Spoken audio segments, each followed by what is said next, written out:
অবসৰী শিক্ষক গণেশ চন্দ্ৰ ঠাকুৰিয়াৰ প্ৰথম বাৰ্ষিক মৃত্যু তিথি উদযাপন। ব্যক্তিত্বৰ সুবাস গণেশ চন্দ্ৰ ঠাকুৰীয়া শীৰ্ষক গ্ৰন্থ উন্মোচন। ৰামদিয়া জ্ঞানোদয় শতদল সাহিত্য সভাৰ উদ্যোগত আৰু পৰিয়ালৰ আতিথ্যত আজি গণেশ চন্দ্ৰ ঠাকুৰীয়াৰ প্ৰথম বাৰ্ষিক মৃত্যু তিথিৰ লগত সংগতি ৰাখি গ্ৰন্থ উন্মোচনী আৰু স্মৃতিচাৰণ সভা এখনি তেখেতৰ বাসগৃহত অনুষ্ঠিত হৈ যায়। এই অনুষ্ঠানৰ আৰম্ভণিতে প্ৰয়াত গণেশ চন্দ্ৰ ঠাকুৰীয়াৰ প্ৰতিচ্ছবিত বন্তি প্ৰজ্বলন আৰু পুষ্পাঞ্জলি অৰ্পণ কৰে প্ৰয়াত ঠাকুৰীয়াৰ সহধৰ্মিনী দৈৱকী ঠাকুৰীয়াই। সভাত ব্যক্তিত্বৰ সুবাস গণেশ চন্দ্ৰ ঠাকুৰীয়া শীৰ্ষক এখনি গ্ৰন্থ উন্মোচন কৰে অসম চৰকাৰৰ প্ৰাক্তন আয়ুক্ত সচিব তথা সাহিত্যিক থানেশ্বৰ মালাকৰে। কৃতি শিক্ষক ৰাজ্যিক বঁটাৰে সন্মানিত ৰামদিয়াৰ সুসন্তান গণেশ চন্দ্ৰ ঠাকুৰীয়াৰ আজি স্মাৰক গ্ৰন্থ এই ৰামদিয়াত মুকলি কৰিব পাই মই অত্যন্ত সুখ অনুভৱ কৰিছোঁ। তেখেত এগৰাকী আদৰ্শ শিক্ষক আছিল আৰু তেখেত অকল শ্ৰেণীকোঠাৰ ভিতৰৰ শিক্ষক নাছিল, সমাজখনৰ কাৰণে শিক্ষক আছিল। তেওঁৰ আদৰ্শই তেওঁৰ কৰ্মই সকলোকে অনুপ্ৰাণিত কৰিছিল আৰু শিক্ষকে ছাত্ৰৰ হৃদয় আলোকিত কৰিব পাৰিব লাগিব, তাতে শিক্ষকৰ কৃতিত্ব। আৰু তেখেতে সেই ধৰণেই ছাত্ৰক অনুপ্ৰাণিত কৰিব পৰা, হৃদয় আলোকিত কৰিব পৰা শিক্ষক আছিল। আৰু তেখেতে নিজে সমাজৰ কামত জড়িত হৈছিলে আৰু সত্ৰ সংস্কৃতিৰ তেওঁ এজন ধাৰক আৰু বাহক। আমাৰ সত্ৰসমূহ হৈছে অসমৰ ৰাজহাড় স্বৰূপ।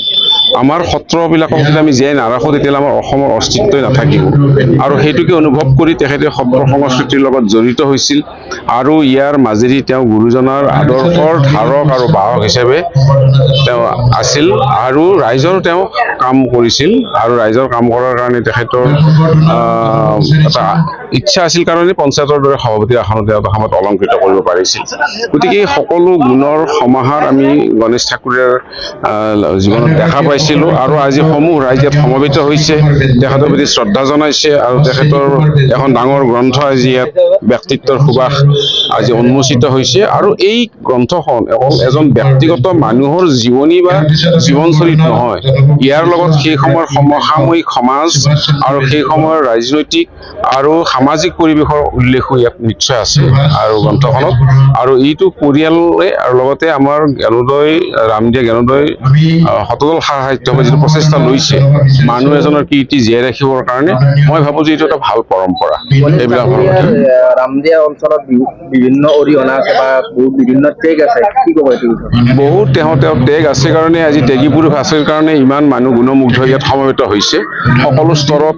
আৰু এই ধৰণৰ মানুহবিলাকে আমাক আগুৱাই যাবৰ কাৰণে অনুপ্ৰাণিত কৰে আৰু তাৰ পিছৰ পৰা খোজটো উত্তৰ পুৰুষে দিয়ে। তেওঁলোকে সেই ধৰণে আমাৰ সমাজখনৰ আগুৱাই লৈ যায়। তেওঁৰ যিখিনি শিক্ষা, যিখিনি তেখেতৰ অৰ্হতা, যিখিনি বুদ্ধি, তাৰ মাজেদি যিখিনি পাৰে সেইখিনি তেওঁ ভাল কাম কৰিছে। আৰু আমি জীৱনত সদায় সেই সৎকৰ্ম আৰু ইতিবাচক দৃষ্টিভংগী সদায় ৰাখিব লাগে। আৰু তেখেত এই ধৰণৰ ইতিবাচক দৃষ্টিভংগীৰ এজন আৰু সমাজ সংগঠন কৰা মানসিকতাৰ এজন লোক আছিল। তেখেতৰ প্ৰতি মই গভীৰ শ্ৰদ্ধা জ্ঞাপন কৰিছোঁ।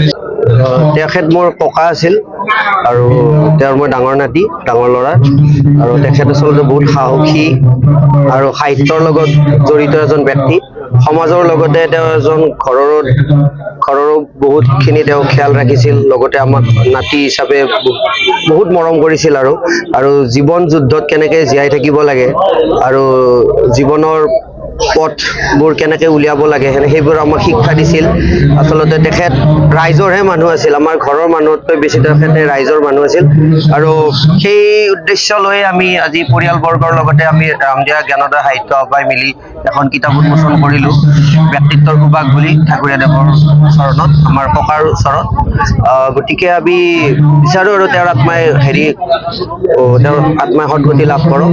আৰু আপোনালোক আহিছে তাৰ বাবে বহুত বহুত ধন্যবাদ। আৰু তেওঁৰ যেন জীৱনীখন সকলোৱে পঢ়ে আৰু তেওঁক যেন সকলোৱে এই কিতাপখনতে বিচাৰি পায়, তাৰে কামনা। হাজোৰ পৰা কমলাকান্ত দাসৰ ৰিপৰ্ট, প্ৰাতঃ টাইম ডিজিটেল।